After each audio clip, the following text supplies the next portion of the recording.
अब समय हो गया है पाठ 12 सुभाषितानी का। यह संस्कृत दर्शिका पाठ्य पुस्तक है जो कक्षा 8 की पुस्तक है। तो चलिए प्रारंभ करते हैं। सुभाषितानी, सुभाषितानी का अर्थ होता है गुड सेइंग, यानी कि अच्छे वचन। तो जो अच्छे वचन होते हैं उन्हें संस्कृत में सुभाषितानी कहते हैं। तो चलिए प्रारंभ करते हैं। अलस्य कुतो विद्या, अविद्यस्य कुतो धनम, अधनस्य कुतो मित्रम, अमित्रस्य कुतः सुखम। अर्थात आलस के जो आलस करता है उसे विद्या प्राप्त नहीं होती, और जिसको विद्या प्राप्त नहीं होती उसको धन भी प्राप्त नहीं होता है, और जिसके पास धन नहीं होता है उसके मित्र भी नहीं होते हैं, और जिसके मित्र नहीं होते हैं उसको कभी सुख प्राप्त नहीं होता है।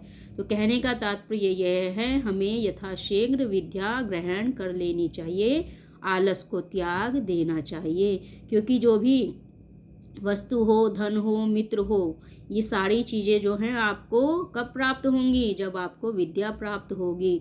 तो यदि आपको आलस करना है तो आपको विद्या प्राप्त नहीं होगी, और यदि आपको विद्या प्राप्त करनी है तो आपको आलस त्याग देना चाहिए। अभिवादनशीलस्य नित्यं वृद्धोपसेविन् चत्वारितरस्य वर्धन्ते आयुर्विद्या यशोबलम। तो हमें क्या करना चाहिए? हमें अपने से बड़ों का आदर करना चाहिए, उनको अभिवादन करना चाहिए, और वृद्धों की सेवा करनी चाहिए। इससे जो है हमारे जो 4 गुण हैं उनमें वृद्धि होती हैं। ये गुण कौन से हैं? आयु है, विद्या है, यश है और बल है।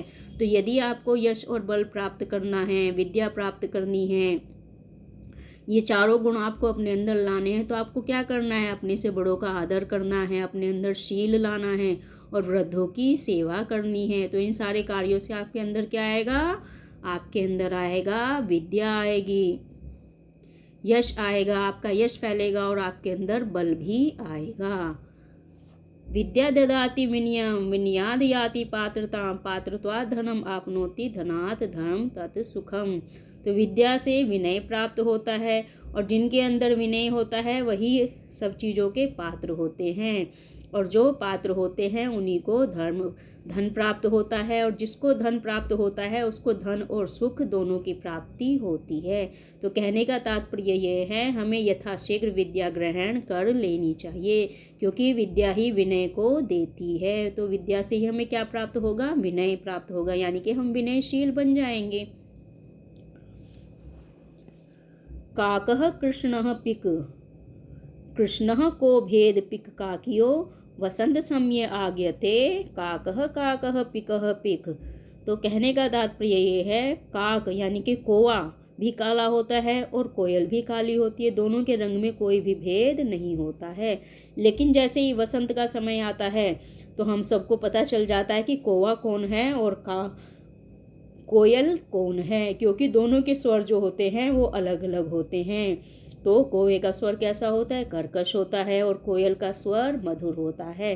तो कहने का तात्पर्य यह है, भले ही आपका वर्ण एक जैसा हो, लेकिन आपके अंदर जो गुण है वो आपको दूसरों से अलग कर देते हैं। उसी प्रकार से जिस प्रकार से कौवा और कोयल दोनों ही काले होते हैं, लेकिन वसंत समय आने पर हमें पता चल जाता है कि कौन कौवा है और कौन कोयल है, क्योंकि दोनों ही अपने गुणों में एक दूसरे से भिन्न हैं। तो हमें कैसा बनना है? हमें कोयल के जैसे मीठा बनना है, कौवे के जैसे कर्कश नहीं बनना है।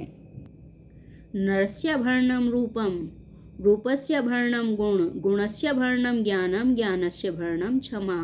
तो जो मनुष्य होते हैं, जो नर होता है, उसका रूप मतलब उसका जो आभूषण क्या होता है? वो उसका रूप होता है, और रूप का आभूषण होता है गुण, और गुण का आभूषण क्या होता है? वो होता है ज्ञान, और ज्ञान का आभूषण क्या होता है? क्षमा।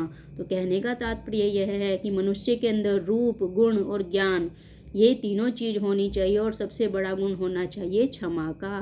तो यदि मनुष्य के अंदर यह गुण है तो वो सर्वगुण संपन्न कहलाता है। तो चलिए भी इसकी एक्सरसाइज देखते हैं। तो सबसे पहले क्या है? सम्यक विकल्प चुनियत। तो कहने का तात्पर्य यह है, सही विकल्प चुनिए। अमित्रस्य कुतो, तो यहाँ पे क्या हो जाएगा? विद्या। तस्य वर्ध्यते आयुर्विद्या यशोबलम, तो चत्वारी, तो ये क्या हो जाएगा? तो पहले का क्या है? अमित्रस्य कुतो सुखम, यानी कि यदि हमारे पास मित्र नहीं है तो क्या नहीं मिलेगा? हमें सुख प्राप्त नहीं होगा। और चत्वारी तस्य वर्धन्ते आयुर्विद्या यशोबलम, तो इसमें आ जाएगा चत्वारी। धनात् धर्म तत् सुखम, तो जिसके पास धन है तभी सुख प्राप्त होगा। रिक्त स्थान देखते हैं। रिक्त स्थानी पूर्यत आलस्य कुतो विद्या, विद्या ददाति विनयम, धनात् धर्मम ततः सुखम, नरस्या वर्णम रूपम और गुणः। तो बच्चों समझ में आया चैप्टर आपको? तो ये चैप्टर है सुभाषितानी। इसकी 2 एक्सरसाइज मैंने आपको समझा दी हैं। आशा करती हूँ ये वीडियो आपको समझ में आ गया होगा और चैप्टर भी अच्छे से समझ में आ गया। यदि आपको चैप्टर अच्छे से समझ में आ गया तो मेरे चैनल को सब्सक्राइब कीजिए, लाइक और शेयर कीजिए, ताकि लगातार आपको ऐसे और भी वीडियो प्राप्त होते रहें।